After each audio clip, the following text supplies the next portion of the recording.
This week, 2 countries are set to choose a song and artist for the Eurovision Song Contest 2024 in Malmö, Sweden. One of those countries is making a big comeback after being absent from the contest for 30 years, and the other is trying to make a different kind of comeback, let's say.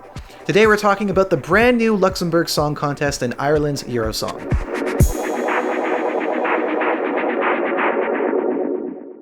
Luxembourg is returning to a contest that's very different from the one that they left back in 1993. In fact, a lot of the major changes that we've seen at Eurovision happened between then and now. Things like the introduction of televoting, the move from live instruments to pre-recorded ones, the introduction of semifinals, to name a few. At the time that they left, they were actually tied with France for having the most wins out of any participating country. Of course, their record was eventually surpassed by Ireland later on in the 90s and then Sweden last year.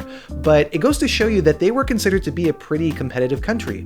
And as you can imagine, there was a lot of excitement about what their return would look like after 3 decades of not being there. It didn't take too long after the announcement of their return for us to hear some details about how they were going to go about selecting the song for 2024.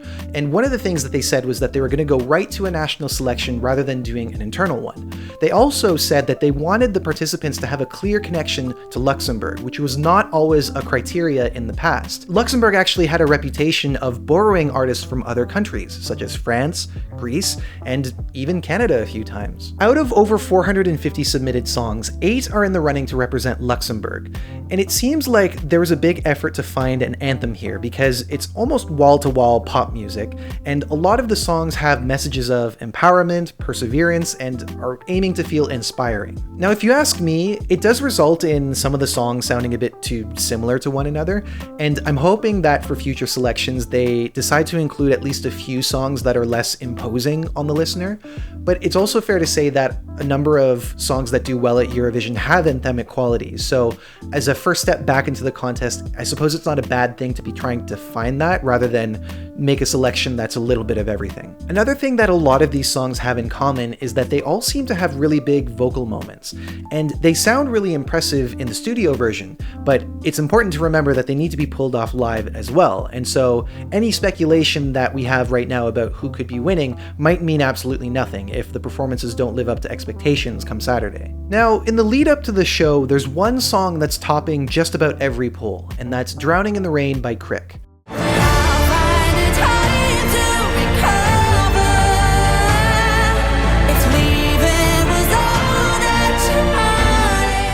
This is the kind of song that I would consider to be like a Eurovision-friendly ballad because it's got lots of drama, big orchestration, kind of mysterious lyrics, and all of these are features of one of this song's main songwriters, Elsie Bay, who is a 2-time finalist in the last 2 editions of Melody Grand Prix, also one of the fan favorites in both years, definitely a very characteristic song of her style. Now, I would consider this the kind of entry that the Eurovision audience could get behind, but there is a risk of playing it a little bit too safe with the visuals because it is a familiar style, and I think that there's an obvious route where you could incorporate dry ice, contemporary dancers, grand piano, all those kind of things that we've seen before, and in that case, I don't think this would be the most competitive entry for Luxembourg. If Crick is a very expressive singer, then she can occupy most of the camera time and you don't have to worry too much about what else is there. But I do think that an entry like this risks looking a bit too ordinary, and so if they're incorporating other visual elements, it definitely has to be something that's distinct, something that feels at least new for Eurovision, if not,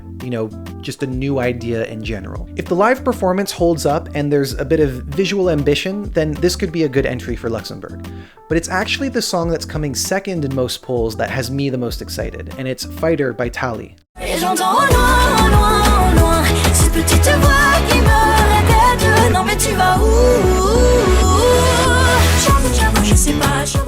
This, in my opinion, is the most musically distinct of all of the songs in the selection. The lead melody in particular is a real standout. It's fairly easy to grasp, but it's not predictable. It takes some unexpected turns to keep you engaged. For fans of language diversity, this one also contains a mixture of English and French, and it does so in a way that feels natural, not like they just did it for the sake of Eurovision or any other reason that doesn't serve the song itself. Now, I mentioned that every song in this selection is in some ways vocally demanding, and with this one, one, Tally's gonna need to have pretty good vocal control in order to get all of those quick descending melodies. If she's able to pull it off, then I could see this getting a pretty good jury score at Eurovision, and if it's paired with an energetic performance that packs a punch, then I think the televote could get behind this as well. As with the other 6 entries, I don't have too many problems with them musically, and I think that most of them could be decent choices for Luxembourg, but I feel like there's only so much that we can go off of, and there's so much that's yet to be seen, and we're just doing a quick look at Luxembourg today. So for now, we'll leave it there. Let's see if maybe we see some surprises on Saturday, and hope for good things to come. Now, Ireland, as I mentioned, is trying to make themselves present in the contest again by qualifying for the grand final. Out of the last 10 contests, they've only qualified twice, and so naturally, Irish fans are hoping that 2024 will be the year that changes. But will it? Okay, it's very easy to get overly negative when talking about Ireland at modern Eurovision, so let's start on the positives. Firstly, there is genuine enthusiasm about the songs that are selected this year, specifically the songs by Elsha and Bambi Thug, which are very hard-hitting entries that would be impossible to miss if they were selected for Eurovision. They're also risky choices. Both are songs that are likely to divide the audience, and that might seem counterproductive to the goal, which is to get Ireland back in the final, but it's also fair to say that most people would prefer to choose something that they're excited about and still fail, rather than choose something that there's little excitement for that's aiming to please everyone and not get any further. Secondly, hold on. Okay, I don't have a secondly. In the comments, you can let me know what are the other things to be optimistic about, because now we have to talk about the issues. Even if these were the greatest songs of all time, Eurosong as a selection does not do much to serve the artists, and we're going to talk about some of the reasons why. Let's say that you're Irish and you want to hear the entries before the show.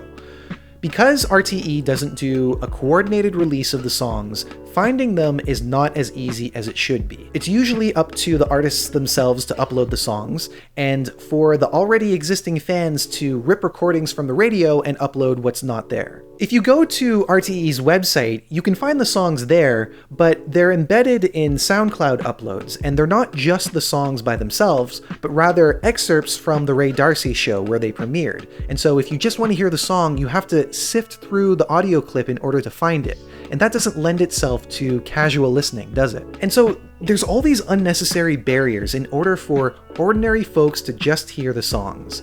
And although this is probably the result of a financial barrier if the broadcaster is unable to pay for the licensing fees in order to host those songs on their own platforms, nearly every other broadcaster has this figured out. If they're not hosting it themselves, then they at least know how to point people in the right direction, like Spotify, so that they can hear the songs on their own. Now, the bigger problems lie in the show itself, which is something that's criticized a lot, and I'm not going to focus too much on some of the common talking points, like the fact that Eurosong is not a standalone show, but rather a segment as part of the Late Late Show.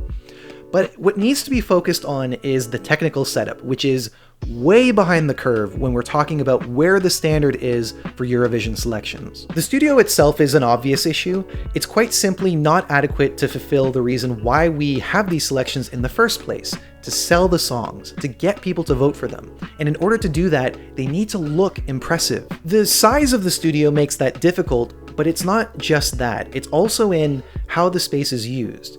You're not going to capture the energy of a high-octane performance with a handful of cameras moseying around, getting angles that are completely unmotivated by the song. You might be able to get away with it if you're only staging songs that are slower, that need to feel more intimate, but you shouldn't be limiting your potential that way. You need to use a space that has a lot more versatility than that. And so none of these performances will be immersive for the viewers at home.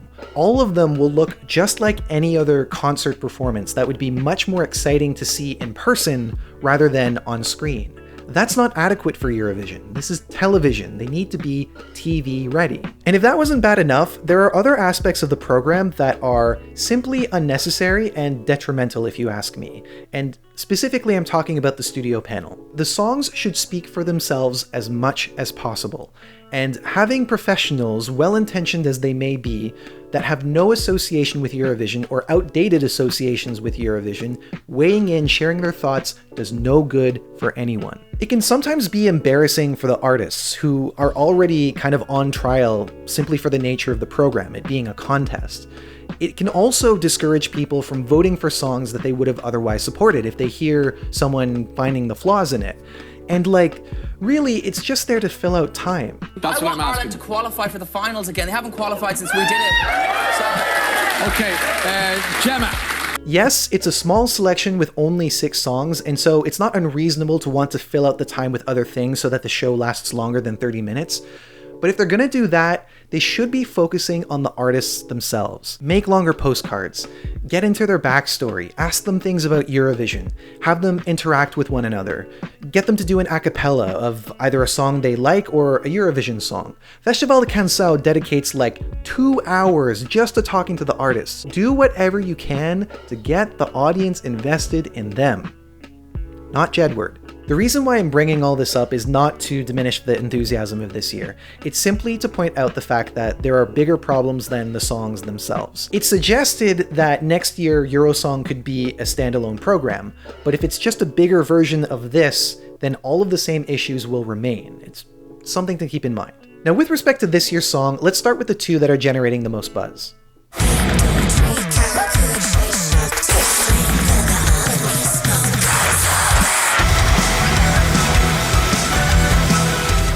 Elcha's song Gotoben screams Eurovision chaos. She said that one of the main inspirations of this song was Cha Cha Cha by Karia from last year, and honestly it shows. There's a lot of musical elements that these songs have in common. Both of them are in E minor, they're around 150 beats per minute, and they share a certain aggressive energy that's pretty consistent. It also contains lyrics in Irish, which is something that we haven't seen at Eurovision since 1971, and it's being used in a clever way, speaking to the fact that there are a lot of Irish people who grow up learning the language but find themselves unable to use it in a practical way. Now, putting the similarities to Cha Cha Cha to the side, this would be an undoubtedly unique entry for Ireland, and at least they've gone through the effort to give it a unique Irish identity. If it gets chosen, however, I think that it definitely needs to be remixed, because the existing version that we have right now sounds very cluttered, and I think that it would also benefit from maybe introducing like a bridge, at least, you know, a soft point in there to give some peaks and valleys, because right now it's all-out aggression that doesn't really let up the entire time.